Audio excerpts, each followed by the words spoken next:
lumubog na MT Princess Empress walang operational permit. Ayon po yan sa Maritime Industry Authority o Marina.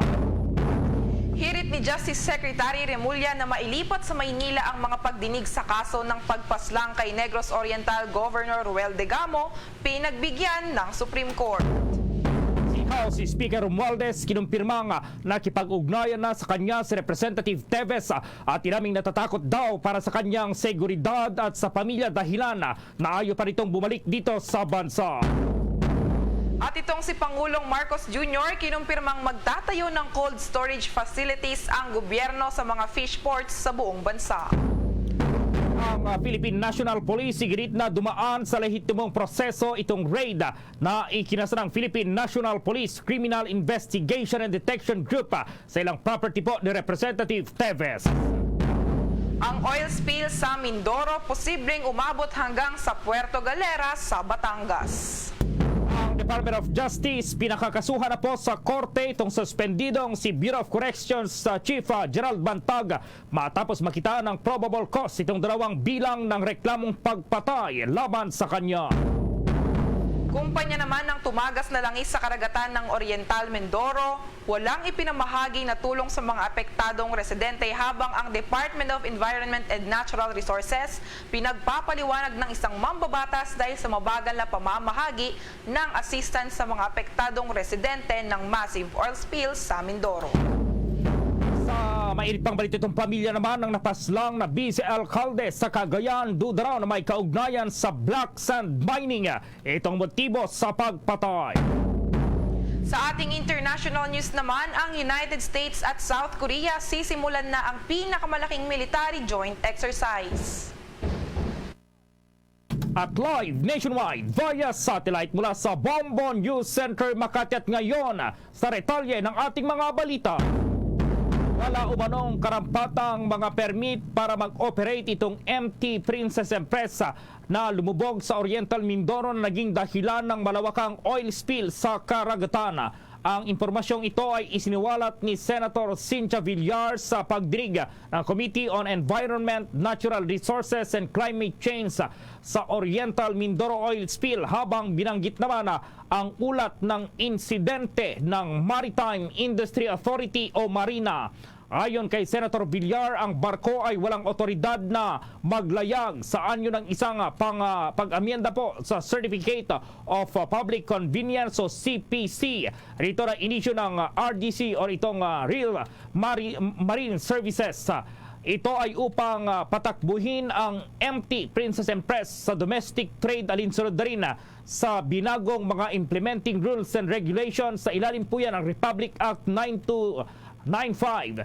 Iginit parang mga senador na ang mga may-ari ng lumuboga na MT Princess Empress ay maring hindi makakapag-claim ng insurance money para sa paglubog dahil na rin ibinunyag na ang barko ay walang otoridad para mag-operate. Una rito binigyang din po ng Maritime Industry Authority na hindi umano maaring maglayag ang MT Princess Empress ng walang Certificate of Public Convenience o CPC. Samantala, kinumpirma ng Korte Suprema na kinatigan o pinagbigyan ng mga mahistrado ang kahilingan ni Justice Secretary Jesus Crispin Remulla na mailipat dito sa Maynila ang mga pagdinig sa kaso ng pagpaslang kay Negros Oriental Governor Ruel Degamo. Sinabi ni Supreme Court spokesperson Attorney Brian Keith Hosala na partikular sa pagdarausan ng pagdinig sa kaso ay sa Manila Regional Trial Court. Dahil dyan, ay dito na lang sa Manila isasampa ang kaso na may kinalaman sa pagpaslang kay Degamo.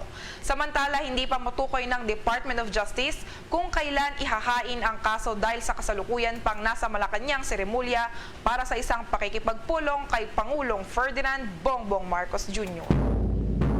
Marcos Jr. kinumpirmang magtatayo ng cold storage facilities ang gobyerno sa mga fish ports sa buong bansa at ang konstruksyon ng 175 billion pesos na tulay na kumukolekta naman sa Cavite at Bataan nakatakda ng simulan sa huling bahagi po ng taong ito. Habang ang Department of ayon po yan sa Department of Public Works and Highways, habang si Speaker Romualdez kinumpirmang nakikipag-ugnayan na sa kanya si Representative Teves at inaming natatakot para sa kanyang seguridad at sa pamilya kaya naman hindi pa ito bumabalik dito sa Pilipinas. May buong detalye si Bombo Annalise Soberano. Kinumpirma ni Pangulong Bongbong Marcos na magtatayo ang gobyerno ng mga cold storage facilities sa iba't ibang fish port sa buong bansa. Layo nitong matugunan ang kinakaharap na problema ng ating mga mangingisda pero hindi tumatagal ang kanilang mga huli. Pinangunahan ni Pangulong Marcos sa isang sectoral meeting kanina kasama ang Bureau of Fisheries and Aquatic Resources at Department of Public Works and Highways na ginanap sa Malacanang. Nais kasi mabatid ng Pangulo kung bakit bumababa ang fishery production sa ating bansa. Sa meeting, inihayag ng Pangulo na nais nitong makapagtayo ang gobyerno ng ilang cold storage facilities sa iba't ibang fish ports sa bansa bilang tugon sa mabilis na pagkasira ng mga nahuhuling isda. Batay sa ulat ng Bureau of Fisheries and Aquatic Resources, ang kasalukuyang fish spoilage ay umaabot sa 25 hanggang 40% dahil sa kakulangan ng post-harvest equipment gaya ng blast freezer, ice-making machines at mga cold storage warehouse at fish landing site. Pakinggan natin ang pahayag ni Pangulong Bongbong Marcos. Lang natin o maibaba natin sa mga 8 to 10% ang ating spoilage doon sa ating nahihuling isda ay hindi na tayo kailangan mag-import. Kaya ganun lang ang kailangan nating abutin. So, gumawa kami ng plano, may plano ongoing, nagtatayo tayo ng cold storage facilities, may expansion sa mga ibang lugar, kagaya ng Gensan, ng CDO, na meron na silang facility, at meron bang mga ilalagay sa ibang lugar. Altogether, 11 areas we will be installing cold storage. Doon sa mga mas maliliit na bagsakan ay mag-provide naman kami ng ice-making machine para naman pwedeng ilagay kaagad sa yelo para tumagal naman na sariwa yung mga isda. Pinag-usapan din namin ang pangangailangan para sa aquaculture, yung mga gumagawa ng fish pond. Sa kabilang dako, inilahad naman ni Department of Public Works and Highways Secretary Manuel Bonoan ang mga proyektong natapos ng ahensya mula Hulyo hanggang Disyembre at mga proyektong nakatakdang pasinayaan bago ang State of the Nation Address ng Pangulo ngayong taon. Ipinagmalaki din ni Secretary Bonoan ang nasa 1,500 kilometers na mga daan at 161 tulay ang naitayo at na-improve sa iba't ibang bahagi ng bansa sa ilalim ng Marcos administration. Iniulat din ni Bonoan na nakatakda ring simulan ang construction sa huling bahagi ng taon ang 175 billion halaga ng tulay na kumukonekta sa Cavite at Bataan. Inaasahan ng Marcos administration na lalo pang lalago ang economic activity sa Luzon at maging sa buong bansa. Pakinggan natin ang pahayag ni Secretary Manuel Bonoan. He is going to implement more than 70,000 projects actually, both yung mga including yung mga major projects and local projects all over the country with a budget allocation of about 890 billion pesos yung sa budget namin. Aside from that, we are going to implement also for the Department of Education, DepEd, yung classroom programs nila, and then the Department of Agriculture for their farm-to-market roads. We are going to also implement actually yung mga roads leading to tourists destinations and of course roads also that will lead to yung mga production areas with the Department of Samantala, sa ibang balita, nakipag-ugnayan na ngayon si Negros Oriental 3rd District Representative Arnulfo Teves kay House Speaker Martin Romualdez. Ayon kay Speaker, tumawag sa kanya kagabi si Teves mula sa hindi matukoy na lugar o bansa. Sabi ni Romualdez, nangangamba umano si Teves sa kanyang buhay at sa miyembro ng kanyang pamilya, kaya hanggang sa ngayon hindi pa siya bumabalik ng Pilipinas. Subalit tiniyak ni Romualdez kay Representative Teves, bilang leader ng Kamara, gagawin niya ang lahat ng paraan para masiguro ang kaligtasan ng mga miyembro ng Kongreso. Inatasan ngayon ni Romualdez ang House Sergeant at Arms na makipag-ugnayan sa law enforcement agencies at ihanda ang kinakailangang security arrangement sakaling bumalik na ng bansa si Teves. Muling inulit ni Romualdez, kailangan ng bumalik ng bansa ni Teves at mag-report sa Kamara para marinig ang kanyang panig. Kiit ng House Speaker, kung may kaso man siya na kailangang harapin, dapat niya itong harapin dito sa loob ng bansa. Samantala, katatanggap natin balita, aprobado na sa ikatlo at sa third and final reading ang CONCON bill.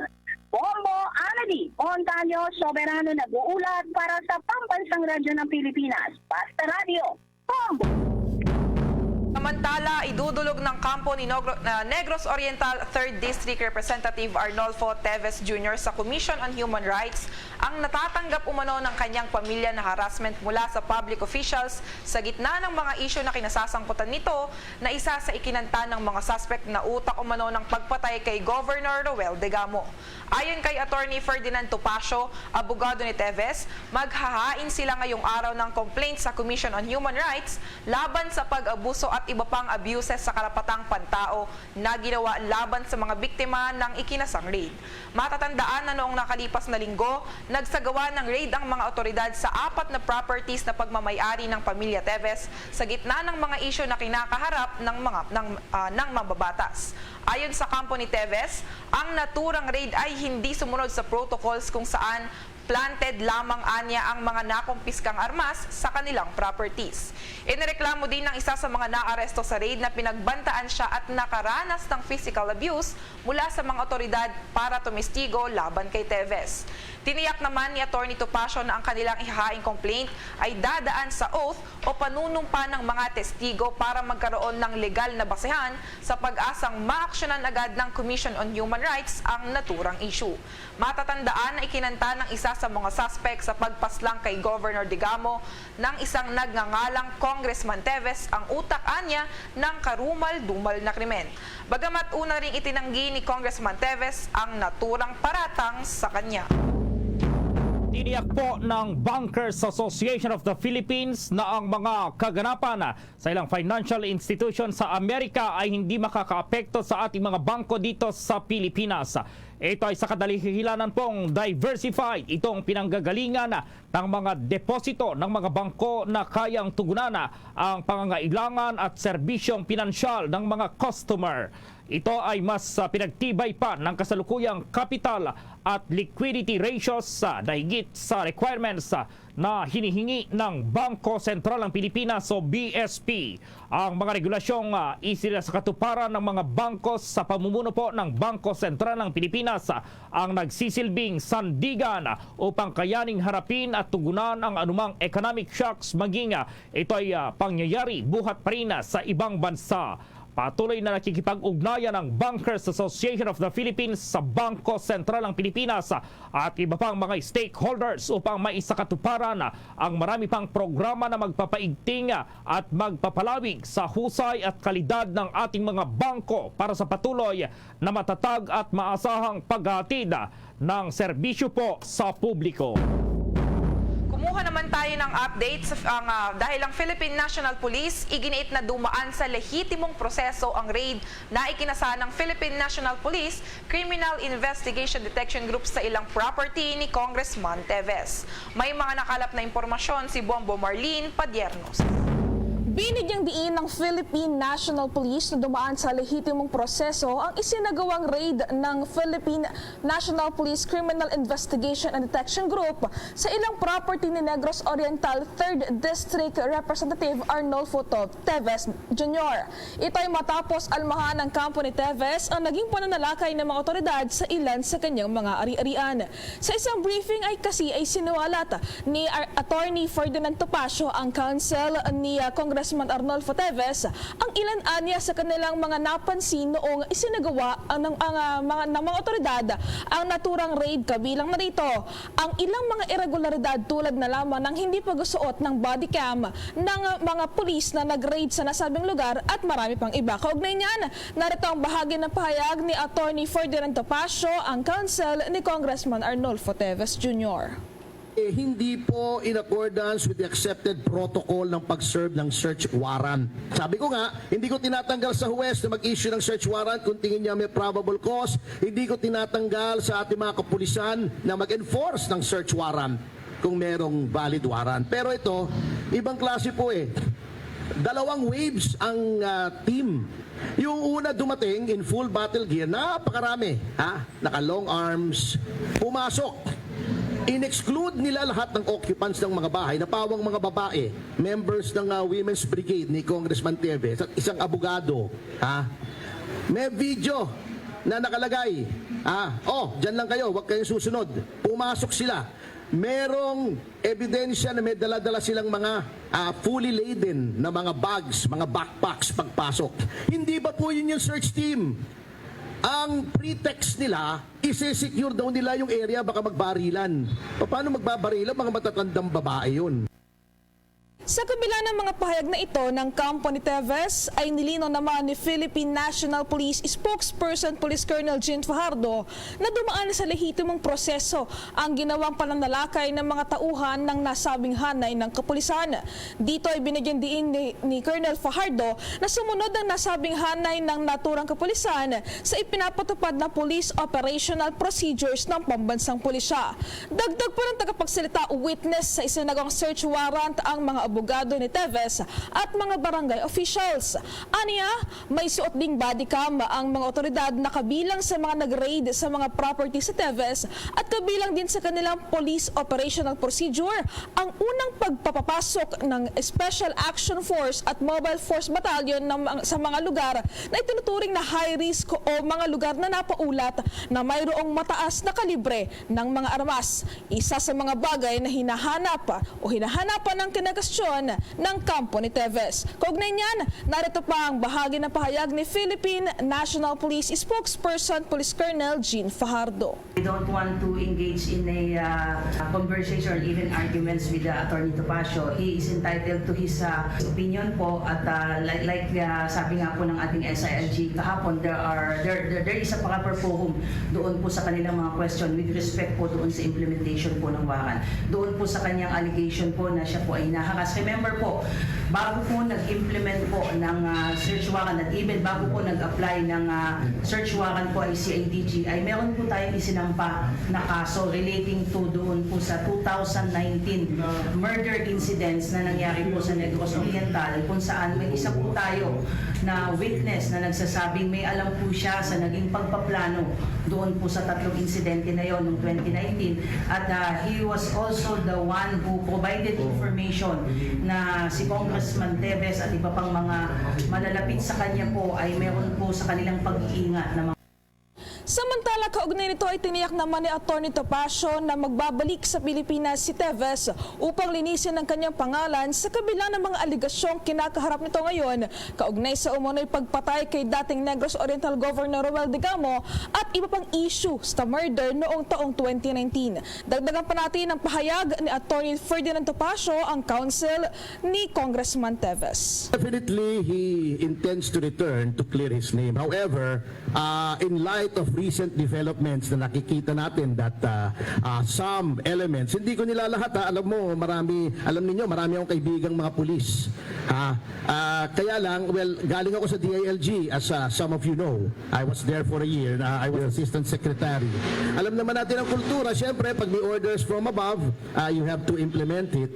In light of recent developments where the rights, not only of Congressman Teves, but of others associated with him, were trampled upon, may malaking concern na sa security niya. So, he's weighing the pros and cons. Kung nandito sa Pilipinas na yan, hindi pa pipigil yung magsalita.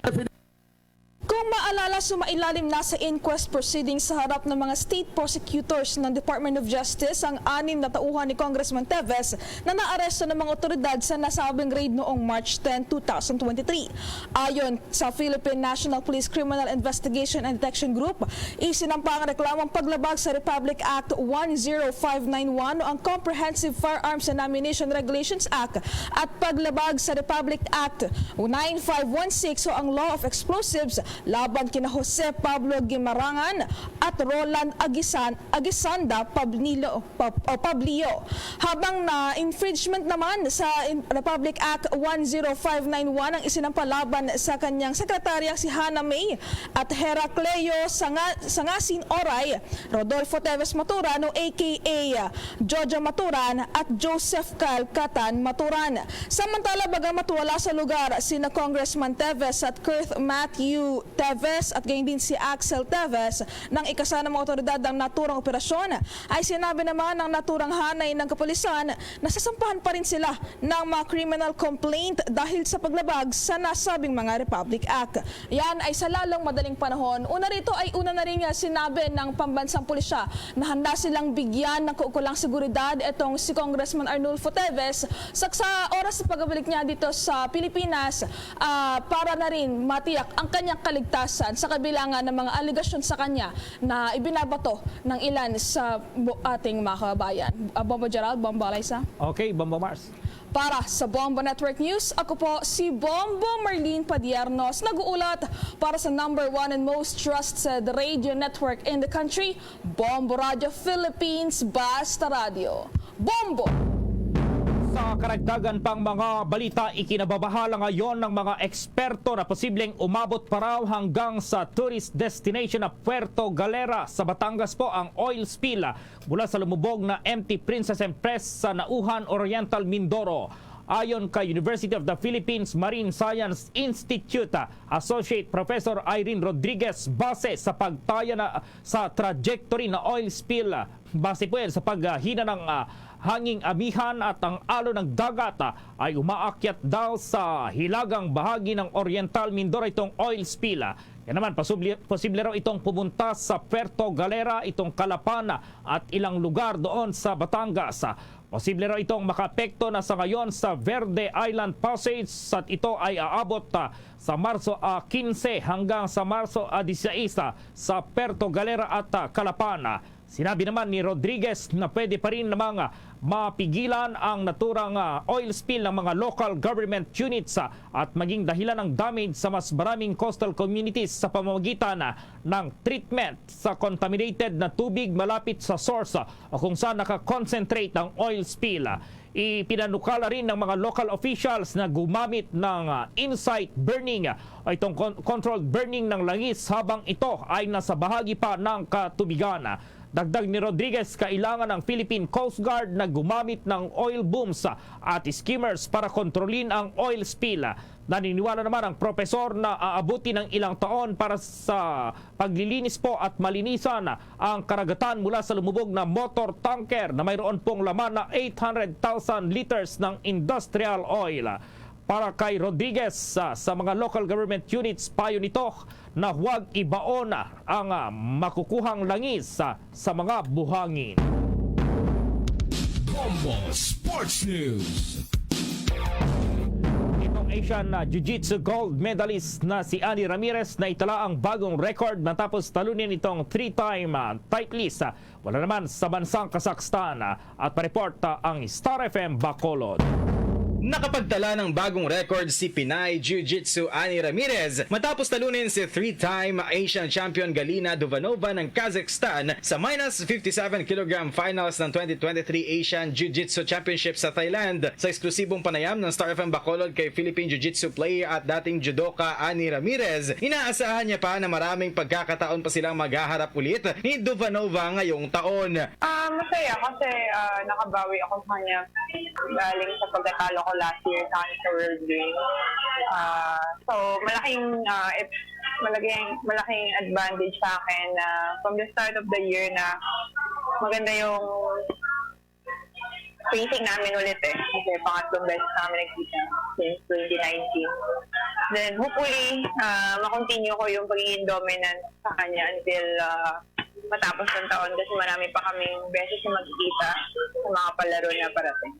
Maaalala na ang Pilipinas ay naghakot ng 3 gold medal sa 2023 Asian Jiu-Jitsu Championship sa Thailand sa pagdomina ni Ramirez, Dylan Valmores sa plus 70 kg kategory at Meggy Ochoa sa minus 48 kg class. Sa ngayon ay todo handa sila at magkakaroon ng training camp sa US bilang preparasyon sa malalaking events nila ngayong taon. At yan ang balita mula dito sa 95.9 Star FM Bacolod para sa Bombo Network News. Star DJ Asher, nagulat para sa #1 and most trusted radio network in the country, Bombo Radio Philippines. Basta Radio, Bombo! At ang sports news sa inhatid po sa inyo ng Cherryfer.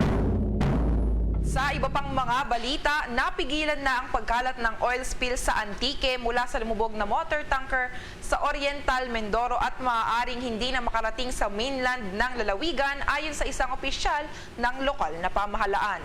Sinabi ni Antique Governor Rodora Cadiao na ang mga drum ng langis ay nakolekta sa mga baybayin ng Kaluya Group of Islands kung saan nakita ang mga patak ng oil leaks sa isang aerial inspection.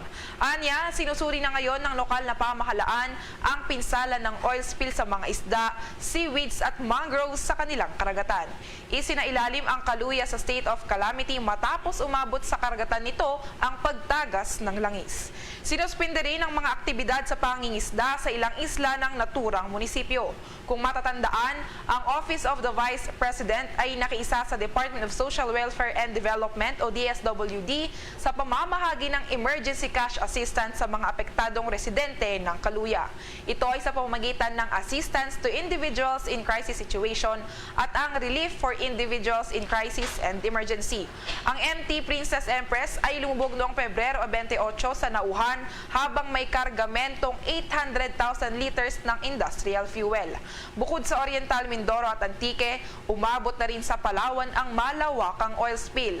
Una na nga rito, humingi ng paumanhin ang may-ari ng motor tanker na RDC Rail Marine Services sa mga naapektuhan ng oil spill at nangakong tutulong sila sa paglilinis nito. Ang Department of Justice pinakakasuhan na po sa korte itong suspendidong si Bureau of Corrections Chief Gerald Bantaga matapos makitaan po ng probable cause itong 2 bilang nagreklamong murder laban sa kanya. At nasa Department of Justice si Bombo Victor Liantino. Pinakakasuhan na ng Department of Justice sa korte si dating Bureau of Corrections Chief Gerald Bantaga matapos makitaan ng probable cause ang 2 counts ng reklamong pagpatay laban sa kanya. Kaugnay ito sa pagpaslang sa veteranong komentarista sa radyo at kolumnistang si Percival Mabasa, o mas kilala bilang Percy Lapid noong Oktubre 3, 2022 sa Las Piñas City at sa umano'y middleman na si John Villamor habang nakapit ito sa New Bilibid Prison. Si Bantaga umano ang itinuturong utak, nag-utos at nagbigay suhol sa mga salarin upang patayin ang komentaristang si Lapid dahil na rin sa mga maanghang na komentaryo nito laban sa kanya. Siya rin umano ang nag-utos na patayin ang umano'y middleman na si John Villamor na nasa loob ng Bilibid.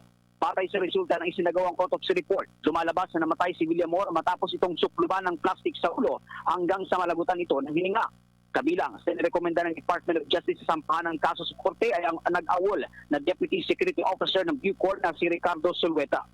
Sa isang ambush interview naman, sinabi ni Justice Secretary Jesus Crispin Boyeng Rimulya na kung mayroong resolusyon na nagrekomenda sa pagsampa ng kaso, ibig sabihin lamang area nito na ang reklamong inihain ay na-evaluate ng maayos ng mga panel of prosecutors. Narito ang bahagi ng naging payag ni Justice Secretary Rimulya.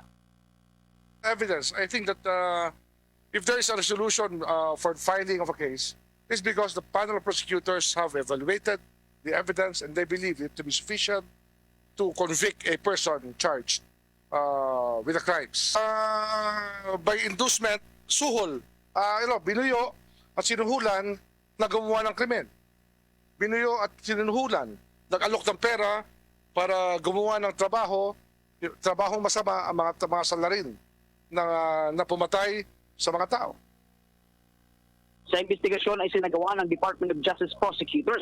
Lumalabas na sangkot rin umano sa krimen si Bantag at ang nag-awol na Deputy Officer na si Ricardo Sulweta sa parehong pagpatay kay Lapid at Villamor. Nakitaan rin ng probable cause ang 2 Bilibid gang leaders na sina Alvin Labda at Aldrin Galicia na itinuturong nag-utos na patayin si Villamor sa loob ng bilangguan. Anim naman, iba pang persons deprived of liberty ang itinuturing na principal by direct participation matapos nilang direktang patayin ang middleman. Sa lapid killings naman, lumalabas na si confessed gunman Joel Esprial at ang kanyang kasamahan sa ngayon ay at large pa rin na sina Israel Dimakulangan, Edmond Dimakulangan at isang alias Orly ang may direktang partisipasyon sa pagpatay. Habang ang iba pang persons deprived of liberty ay principal by indispensable cooperation matapos silang makipagsabuatan rin sa naturang krimen. Bomba Gerald. Okay, maraming salamat pa, Bombo Victor. Para sa Bombo Network News, Bombo Victoria tinurulat para sa #1 and most trusted radio network in the country, Bombo Radio Philippines. Basta Radio, Bombo. Samantala, nakapagbigay na ang Department of Social Welfare and Development o DSWD, local government units at pribadong sektor ng hindi bababa sa 20 million pesos na halaga ng pagkain at non-food items bilang resource augmentation sa mga lugar na apektado ng oil spills sa Oriental Mindoro. Batay sa ulat ng Department of Social Welfare and Development, 20 million pesos na halaga ng humanitarian assistance na kung saan 18.4 million pesos mula sa departamento, 321,215 pesos mula sa local government units, 464,940 pesos mula sa mga organizations at 755,000 mula sa iba pang Department of Social Welfare and Development partners. Nag-extend din ang ahensya ng 21,000 family food packs sa Oriental Mindoro at 6,600 food packs naman sa Antique. Dagdag dito, naapektuhan ng oil spill ang 31,392 na pamilya o mahigit sa 100,000 na ka-individual mula sa 122 lugar sa Oriental Mindoro. Bukod pa dito, tiniyak ng Department of Social Welfare and Development na mayroong mahigit 2 billion pesos na halaga ng standby funds at stockpile resources na madaling magagamit. Mayroon din itong 95,549 family food packs na makukuha sa disaster response centers nito, 29,602 packs sa National Resource Operations Center sa Pasay City at mahigit sa 60,000 packs sa Visayas Disaster Resource Center sa Mandaue City. Mayroon din itong 104,080 packs na makukuha sa Department of Social Welfare and Development field offices sa Mimaropa at Western Visayas. Inihayag naman ang Department of Public Works and Highways o DPWH na mayroong bilang na mahigit 70,000 projects ang kanilang ipatutupad ngayong taon. Ayon po kay Department of Public Works and Highways Secretary Manuel Bunuana, ito ay may budget allocation na nagkakahalaga ng 890 billion pesos. Anya kabilang ang mga pangunahin at mga lokal na proyekto dito sa bansa. Sa klaw ng mga proyektong ito ay ang tulay na mag-uugnay sa mga lalawigan po ng Cavite at Bataan na maaring paikliin ang oras ng paglalakbay o biyahe sa pagitan ng dalawang lalawigan sa 2 oras lamang. Dagdag dito ang mga tulay na nabanggit ay mga cable stayed bridges. Itibunuan po na maaring matapos ang proyekto sa loob ng 5 taon. Samantala, kumuha naman tayo ng update doon sa Senado dahil ang kumpanya ng tumagas na langis sa karagatan ng Oriental Mindoro walang ipinamahagi na tulong sa mga apektadong residente. At ang Department of Environment and Natural Resources pinagpapaliwanag ng isang mambabatas dahil sa mabagal na pamamahagi ng assistance sa mga apektadong residente. May pag-uulat si Bombo JC Galvez.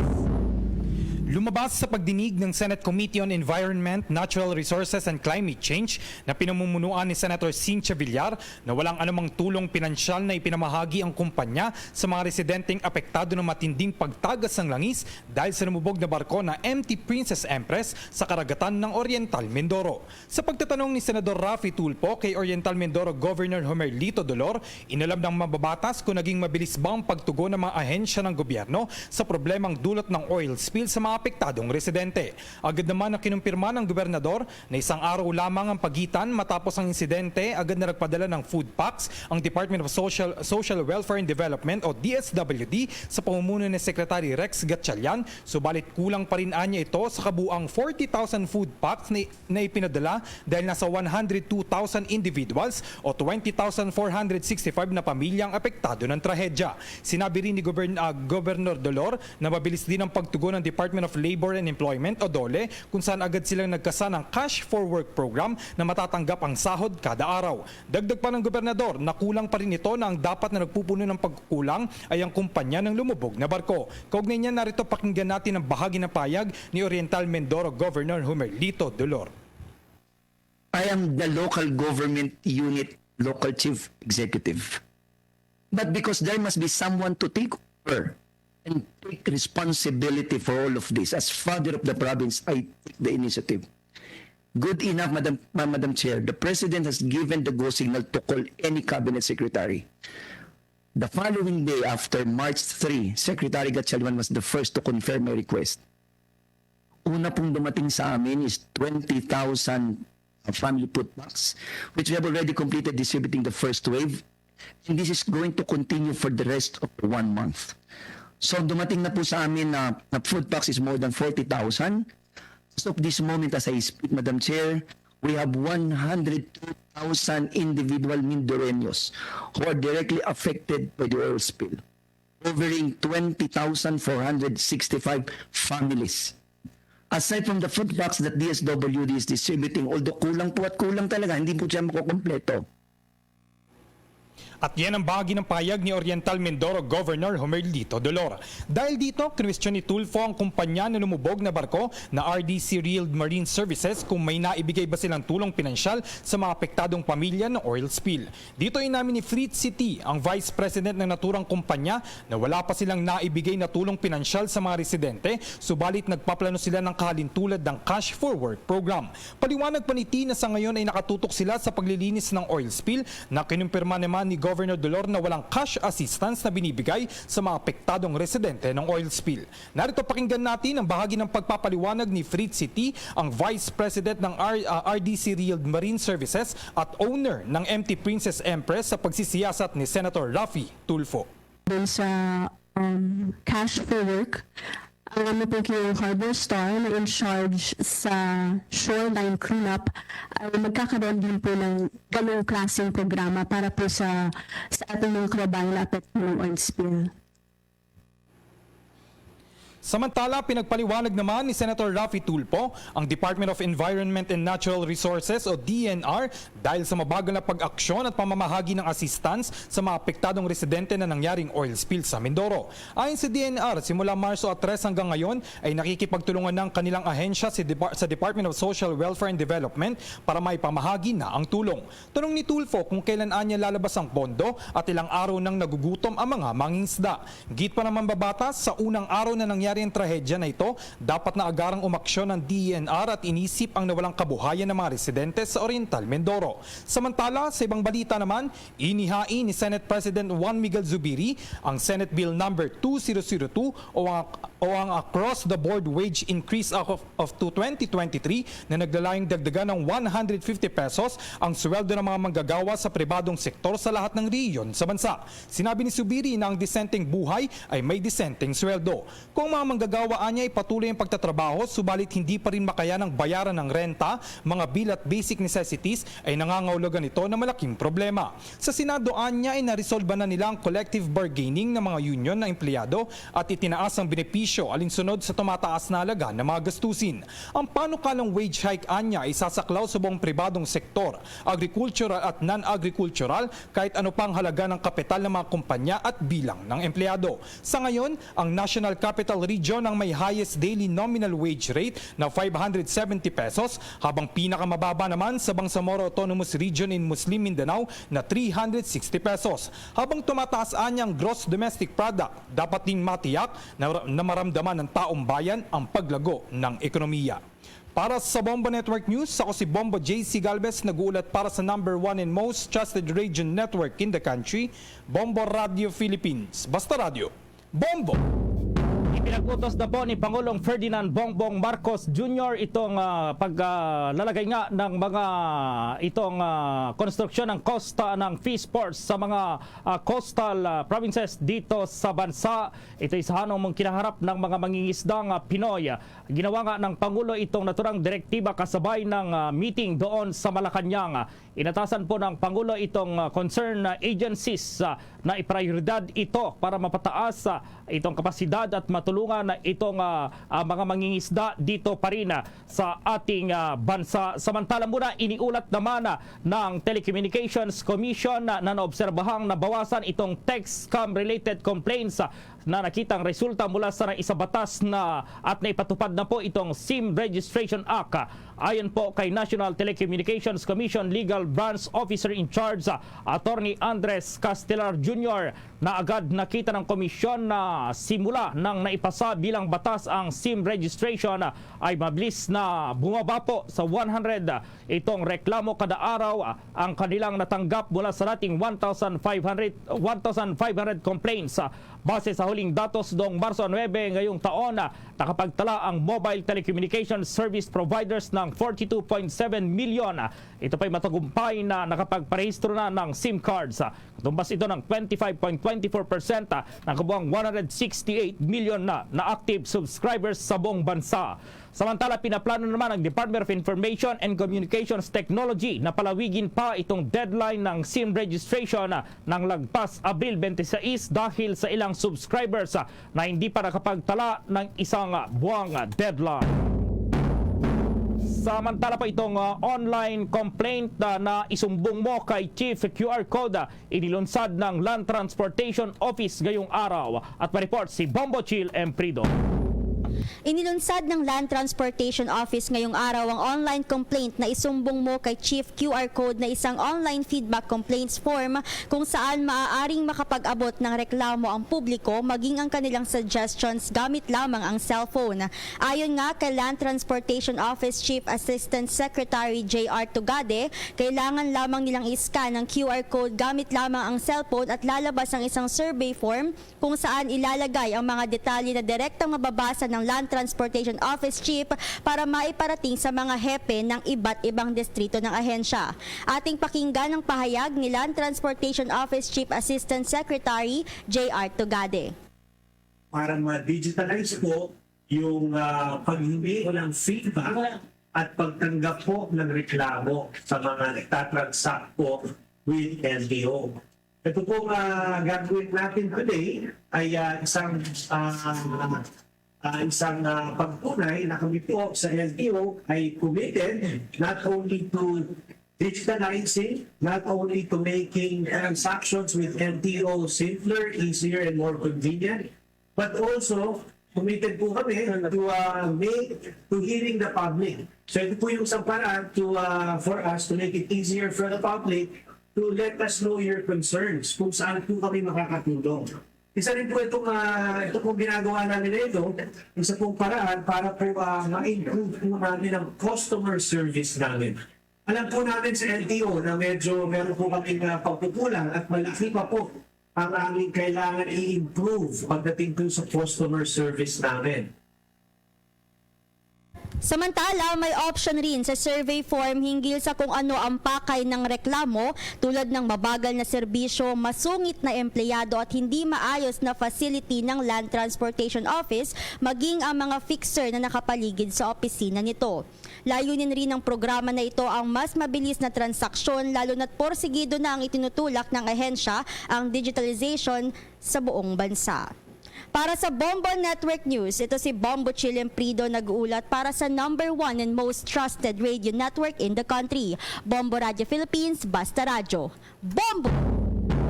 Samantala, kumuha naman tayo ng mga balita ukol sa benepisyo ng Expanded Maternity Leave Law para sa mga kababaihan sa Pilipinas na tinalakay ng Department of Labor and Employment.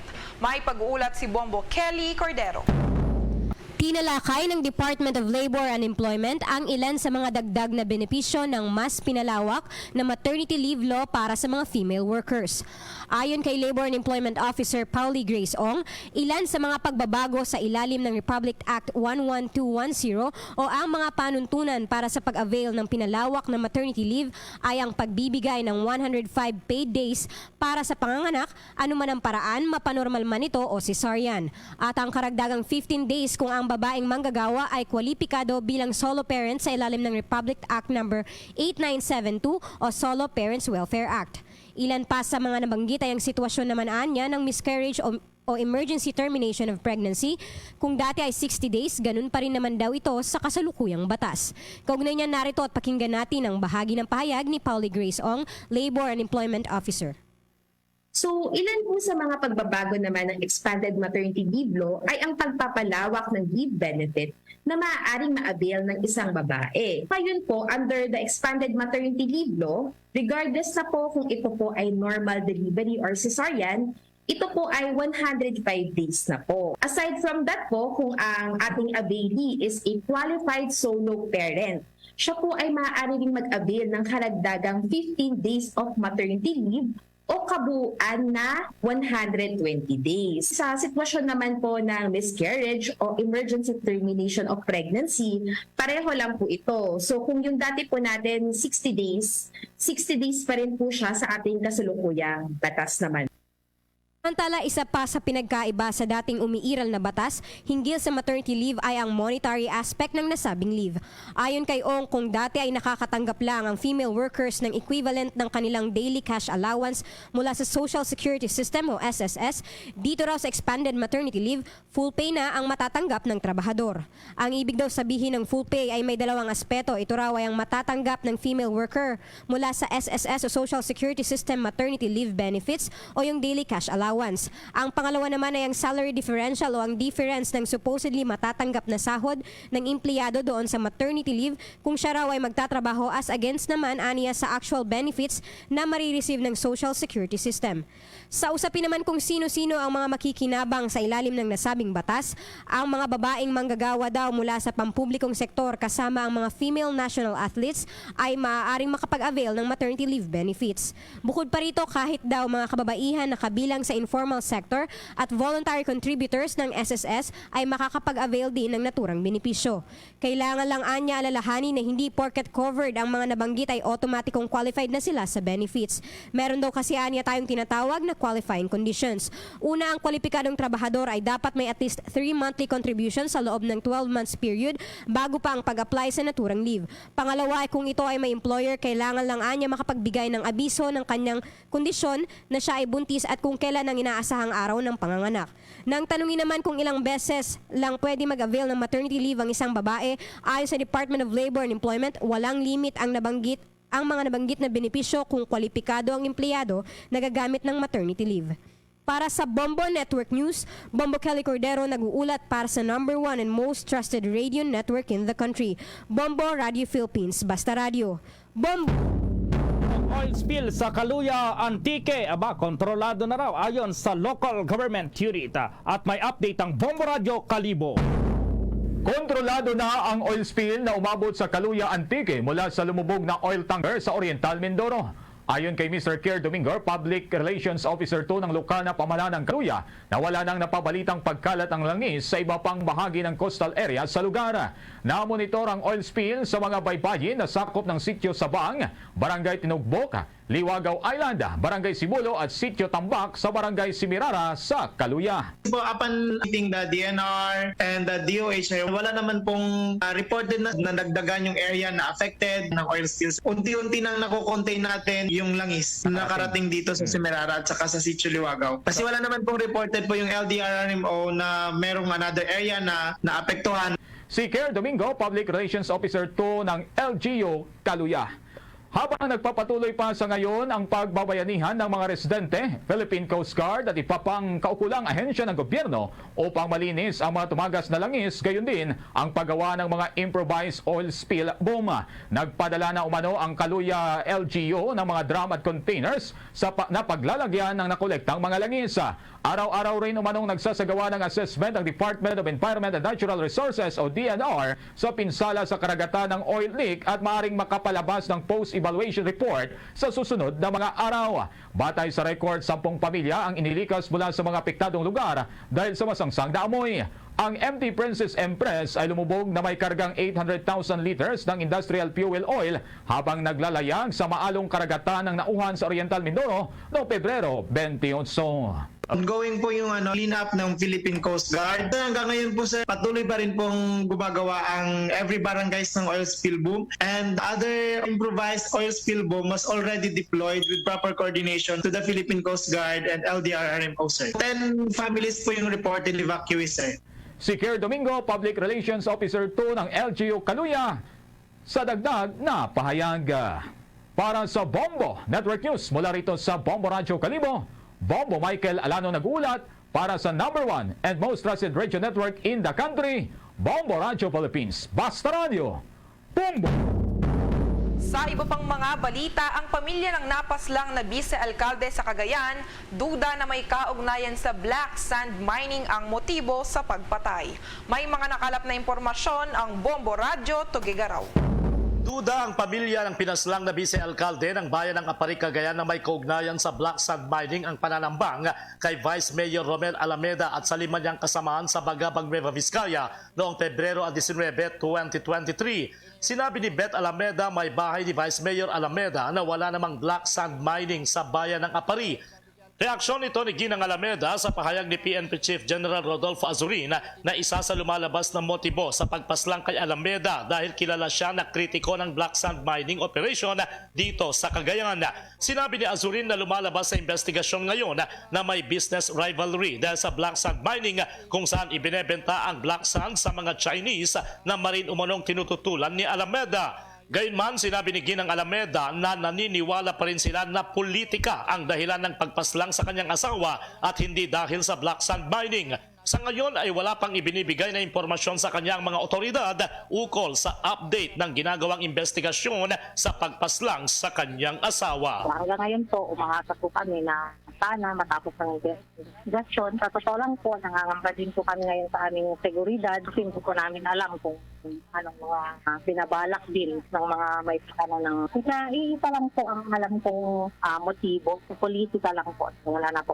Actually, wala na pong nangyayaring black sand dito sa Apan. Yan ang ulat mula rito sa Bombo Radio Tugigaraw para sa Bombo Network News, Bombo Anselmo Banan Jr. At para sa #1 and most trusted radio network in the country, Bombo Radio Philippines, Basta Radio. Boom! Bombo Police Report. Bagong layang bilanggo po ng loob sa gasoline station doon sa North Cotabato Iso yung patay matapos manlaban sa mga otoridad. At may report ang Bombo Radio Coronadal.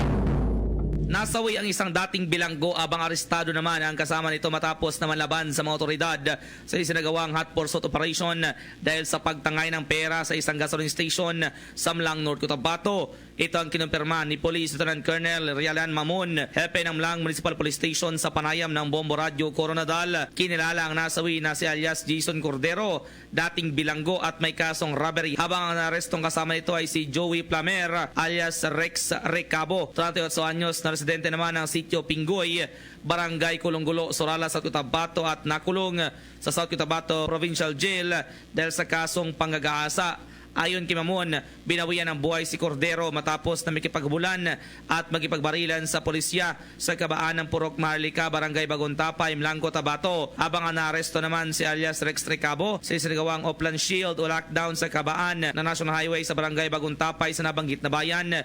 Nakunan pa ng closed circuit television ang mga suspect na porsahang tinangay ang 14,000 pesos sa cashier sa MyGas gasoline station at isang motorsiklo ng isang estudyante. Na-recover mula sa mga suspect ang dalawang Android cellphone, isang unit ng replica ng caliber 45 pistol na may mga kasamang magazine, 56 na mga live ammunitions, pera at ang gamit nitong motorsiklo na gray XRM na walang nakakabit na plaka. May tuturing case solved na ang pangyayari at balik na rin sa kulungan ang dating bilanggo na sa Recabo na isang linggo pa lamang umano nakakalabas sa South Cotabato Rehabilitation and Detention Center.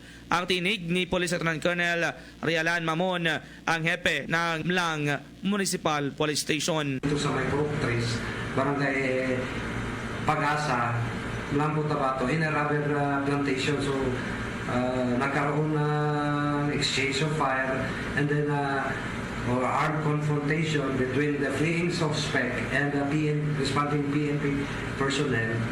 Yan ang ulat mula rito sa Bombo Radio Coronadal para sa Bombo Network News, Bombo Donald Pitogo para sa number 1 and most trusted media network in the country, Bombo Radio Philippines, Basta Radio, Bombo. Samantala, ang criminal group na sangkot sa patayan at illegal drugs operations sa Bukidnon at Lanao del Sur sumuko na sa Philippine National Police. Alamin natin ang buong detalye ng report na yan mula sa Bombo Radio, Cagayan de Oro. Nabunutan naman ng tinik ang pulisya nang magdesisyon na sumuko ang kilabot na criminal gang na nasa likod ng ilang mga kaso ng patayan, illegal drug distributions at malawakang nakawan sa ilang bayan ng Bukidnon at Lanao del Sur. Ito ay matapos sumuko ang pinuno ng Akuman criminal gang na si Dario Akuman kasama ang dalawang miyembro nito na sina Ryan at Erwin Akuman na nakabase sa Barangay Duminurog, bayan ng Talakag, Bukidnon. Sinabi ni Police Regional Affairs 10 Director, Police Brigadier General Lawrence Coop na ang pagsuko ng Akuman Group ay hudyat umano na mababawasan na rin ang magaganap na krimen sa nabanggit na mga probinsya. Dagdag ng hiniral na mula sa isang solido na armadong grupo ay lalong lumiit ang mga Akuman dahil sa walang humpay na police operations sa mga lugar na gumagalaw ang mga ito para maghasik ng krimen. Isinuko rin ng grupo ang kanilang dala na M16 at M14 rifles kasama ang kalibre 45 baril habang humarap sa publiko sa Camp Alagar na nakabase ang Police Regional Office 10 dito sa rehiyon. With the surrender of these three with the leader Dario Akuman, there are still two remaining members, hopefully to follow suit. These three have existing warrant of arrest for murder, robbery with homicide, attempted murder, and also involved in illegal drugs. Mula sa impila ng Bombo Radio Cagayan de Oro, Bombo Junil Ukat para sa number 1 at most trusted radio network in the country, Bombo Radio Philippines, Basta Radio, Bombo! Bombo International News. Nakatakdang simulan ng South Korea at United States ang kanilang pinakamalaking joint exercises sa loob ng 5 taon matapos na magbabala ang Pyongyang ng mga pagsasanay na maaaring ituring bilang isang war declaration. Pinalakas ng Washington at Seoul ang defense cooperation nito sa harap ng lumalaking banta ng mga militar mula sa North Korea. Kung matatandaan, nagsagawa ng maraming missile test ang North Korea nitong mga nakaraang buwan. Ang pagsasanay ng United States at South Korea na tinatawag na Freedom Shield ay nakatakdang tumakbo ng hindi bababa raw sa 10 araw. Ang Seoul Military at ang mga espesyal na pwersa ng Washington ay nagsiwalat na nagsasagawa ito ng mga pagsasanay sa militar na The Knife. Ito ay kinabibilangan ng mga precision strike sa mga pangunahing pasilidad sa North Korea bago ang naturang Freedom Shield. Bombo Foreign Exchange Update. Sa palitan na po ng piso kontra dolyar ang isang US dollar. Sa ngayon ayon sa Bankers Association of the Philippines, katumbas po yan ng 55 pesos at 8 centavos.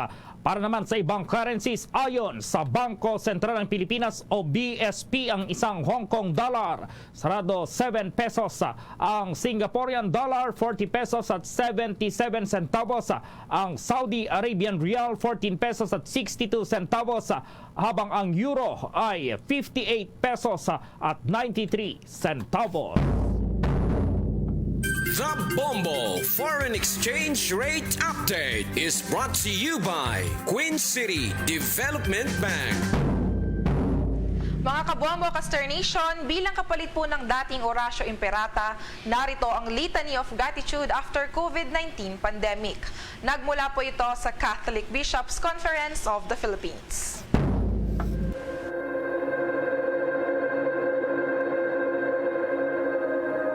Let us approach the Lord who makes all things new, for all the blessings and graces we received during the COVID pandemic.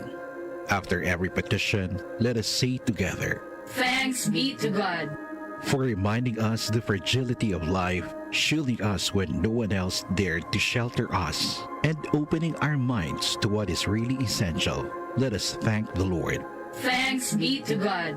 For allowing us to connect with one another with faith and love, despite the isolation that sickness had imposed on us. Let us thank the Lord Thanks be to God. for the heroic kindness of those who provided us with scientific, social, and spiritual help, when doing so was both risky and life-threatening for them. Let us thank the Lord Thanks be to God. for the gift of the newly discovered medicines and vaccines to combat the virus and the wonder of natural immunity. Let us thank the Lord Thanks be to God.